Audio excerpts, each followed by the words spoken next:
Hi, this is an easy way of making curry puff. See? Or you can just use a knife to cut. Then if you use a knife to cut, then you don't waste this little bit. And your filling here. If you have a bigger curry puff, then you can have bigger chunks of potato. This is a small curry puff, so you can cut it smaller with your spoon. And what you do is, this was from the edges just now. Okay, this is what you do. Just get some filling, pop it in the middle,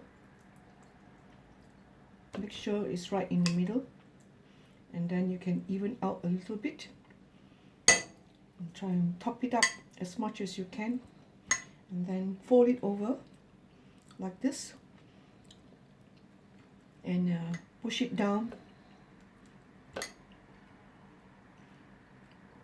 and press the pastry edges well, otherwise they will spread, because this is a puff pastry.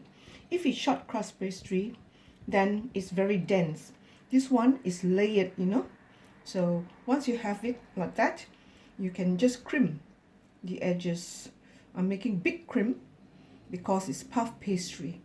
If it is small short crust pastry, then it's a different crimping, more closed. And that's how you do it.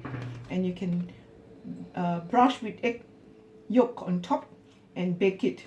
Or if you want it just plain, just put it in your air fryer like this, and that will do. Thank you. I'm Nancy, your cooking friend. Bye for now.